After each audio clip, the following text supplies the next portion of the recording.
الإسلام ديني ومحمدا رسول الله. Assalamualaikum warahmatullahi wabarakatuh. Halo Sobat Iman di mana saja berada. Semoga dalam keadaan sehat dan lancar dalam segala hal.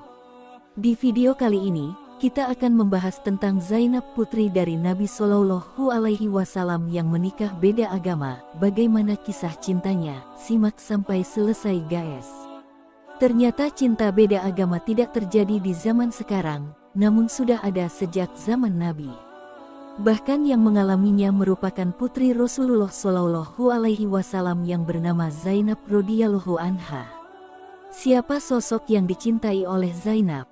Dalam kelengkapan tarikh Muhammad Shallallahu Alaihi Wasallam, karya Munawar Khalil disebutkan, Zainab putri Rasulullah jatuh cinta kepada Abul Ash bin Rabi yang merupakan salah seorang pemuka Quraisy. Zainab radhiyallahu anha sangat mencintai Abul Ash, begitu juga sebaliknya. Sayangnya, perbedaan agama membuat mereka tidak bisa bersama. Sebab, Abul Ash kala itu belum memeluk Islam. Abul Ash tetap tidak mau meninggalkan agama nenek moyangnya, bahkan setelah turunnya wahyu kenabian kepada Rasulullah. Dia masih tetap menyembah berhala layaknya orang-orang kafir Quraisy. Awal bertemunya Zainab dengan Abul Ash.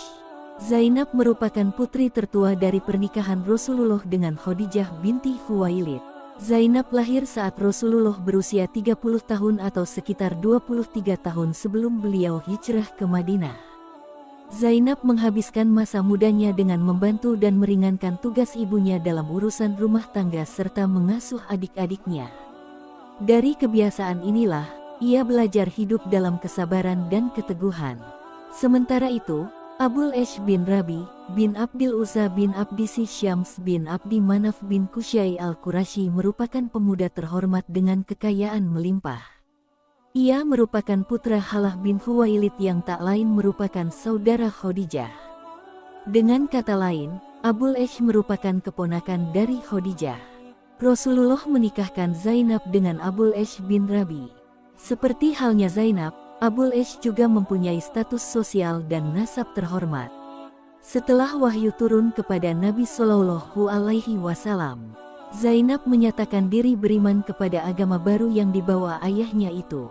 Rasulullah akhirnya memutuskan untuk hijrah. Sementara itu Zainab tidak diperbolehkan oleh sang suami dan keluarganya untuk meninggalkan Mekah. Bahkan saat perang Badar bergejolak, Zainab merupakan satu-satunya muslimah yang tinggal bersama kafir Quraisy di Mekah. Pada saat itu Abul Ash ikut memerangi kaum muslimin dan mertuanya, Rasulullah Shallallahu Alaihi Wasallam. Sudah pasti Zainab menjadi gelisah dan bersalah, suaminya harus berperang melawan ayahnya padahal keduanya merupakan orang yang sangat dicintai oleh Zainab. Zainab pun memanjatkan doa kepada Allah Subhanahu wa Ta'ala agar memberikan kemenangan untuk kaum muslimin. Di sisi lain, dia juga berharap agar suaminya diselamatkan dari bahaya dan mendapatkan hidayah untuk memeluk agama Islam. Peperangan pun berakhir dan kaum muslimin menang. Abul Ash menjadi salah satu tawanan kemudian digiring menuju Madinah. Rasulullah mensyaratkan setiap tawanan menebus diri mereka jika ingin bebas. Agar bisa bebas tawanan harus ditebus dengan 1.000 sampai 4.000 dirham sesuai dengan kedudukan dan kekayaan para tawanan di kaumnya. Zainab pun langsung bergegas mengirimkan uang tebusan dan sebuah kalung pemberian ibunya. Melihat perjuangan cinta Zainab itu, Rasulullah meneteskan air matanya. Akhirnya para sahabat berunding dan setuju untuk membebaskan Abul Ash bin Rabi setelah melihat Rasulullah Shallallahu Alaihi Wasallam bersedih. Abul Ash dibebaskan tanpa harus membayar tebusan, tapi ia diminta untuk menceraikan Zainab. Diketahui, Islam memang melarang seorang wanita mukmin menikahi laki-laki kafir. Larangan ini terdapat di dalam Al-Quran Surah Al-Baqarah ayat 221. Allah Subhanahu wa Ta'ala berfirman, artinya, janganlah kamu menikahi perempuan musyrik hingga mereka beriman. Sungguh, hamba sahaya perempuan yang beriman lebih baik daripada perempuan musyrik, meskipun dia menarik hatimu. Jangan pula kamu menikahkan laki-laki musyrik dengan perempuan yang beriman hingga mereka beriman. Sungguh, Hamba sahaya laki-laki yang beriman lebih baik daripada laki-laki musyrik meskipun dia menarik hatimu. Mereka mengajak ke neraka, sedangkan Allah mengajak ke surga dan ampunan dengan izinnya.